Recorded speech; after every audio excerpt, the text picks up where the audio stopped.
It is so good to see everyone here this morning, both present here in the sanctuary and also present online. Welcome. We are glad that you are here in worship at First Baptist Church of Newport News on this July 4th Independence Day weekend. We have so much as a nation, as a church family to celebrate when we think of our freedom, when we think of the opportunity that we have to live in the United States of America and to worship freely. We are grateful, and we certainly on this weekend remember all of those who have made it possible for us to live in this freedom. I know perhaps many of you did the same thing, but over the weekend I did spend time. I did read the Declaration of Independence a few times, and it's remarkable what happened in those days back in 1776 as our nation was born. So continue to keep our nation in prayer as we continue to keep each other in prayer as well. It is good to see you. Let me remind you of a few things. First of all, whether you are in person worshiping with us or whether you're online worshiping with us, let me invite you to share the feed to your personal Facebook page or social media page. When you share the feed, that invites others to worship with us. It lets other people know that you are worshiping at First Baptist Newport News, and it allows them to join in if they choose. Now, you're not being pushy. You're not telling them you have to. You're not telling them that you must engage. You're not forcing them in anything. You're inviting them, and you're offering them the opportunity. So let me encourage you to do that and share your feed. Let me also mention to you that our Vacation Bible School got off to a roaring success this past Wednesday night. Wednesday night from 6:30 to 8 o'clock online, we were having online Vacation Bible School. And it was a fantastic first gathering with a number of folks. Now, if you want to be a part of that, or you want your children or your grandchildren to be a part of that, you can still sign up. You need to communicate with Susie Webb, our pastor of children's ministry, or Sharon Hertzler, our children's ministry assistant, and they'll make sure via email or however else you want to get signed up, that you get signed up. It's every Wednesday night in July, and it is folks, it's epic. They have worked so hard to have a Vacation Bible School experience, and it's so much fun to see the children's faces as they're enjoying, as they're working on their imagination station craft, as they're hearing the Bible stories.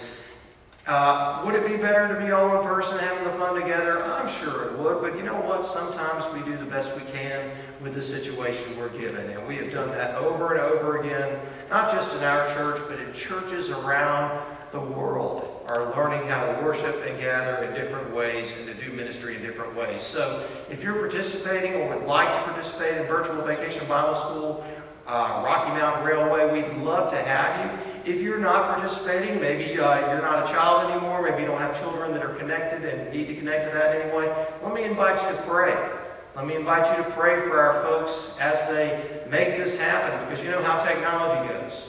You know how that works, right? So pray for that, pray for all those things, pray for our children, pray for our leaders as they are engaged in Vacation Bible School this month. Also, let me remind you of our Meals of Blessing. Meals of Blessing is something that we are doing as a church family. We're inviting our neighbors, we're inviting others to participate in as well. Meals of Blessing is a 2-week time period where we invite you to carry out or eat a meal at a local restaurant. And the idea between the local restaurants that are chosen is these are locally owned places that we have some connection with, either that they are connected to us by our mile, which we talk about here often. We talk about loving our mile and the responsibility Jesus has given there, or they're connected to us because someone in our church owns them or is the general manager or something of that nature. So for the last 2 weeks, we have gotten to partner with Giannis Taverner, which is right across the street in the shopping center that way. And certainly you're still welcome to eat there and encourage Julie and all the other folks that are there at Giannis. But now for the next 2 weeks, we have a brand new restaurant. Are you ready? Are you excited about this? A brand new restaurant to go and patronize and encourage for the next 2 weeks. This restaurant for the next 2 weeks is Al Fresco Italian. Al Fresco Italian. Now, the menu's a little bit pricier, so that's all right. Just find the change in the couch or whatever you need to do. And they have fabulous Italian food. And the owner of this restaurant is a part of our Hispanic congregation. So we want to support them and we want to encourage them. We want they have all sorts of different menu things that they've been doing during the season. And all these restaurant owners are just trying as hard as they can to just stay open. So with all of these restaurants, you might want to call them first to make sure the hours are the same things the website says, okay? This COVID season, everything's different. But check in on them, call, go, and when you go, say that you're, let folks know that you're a part of First Baptist Church of Newport News, and you're coming with meals of blessing. And by the way, let's remember the rules of meals of blessing. Eat a meal at the restaurant or carry out at the restaurant. Second, tip big. If you're going to tip little or not tip at all, say you're from somewhere else, okay? Not from here, all right? All right. And third, be encouraging. Be an encourager. Say an encouraging word. Thank you for still being open. Thank you for working so hard, even when you do not have as many customers, even when this pandemic has stressed you. Thank you for being a part of our neighborhood. Eat, tip well, be an encourager. That's how you participate in Meals of Blessing. Thank you, friends, here and online, for being with us in worship on this holiday weekend.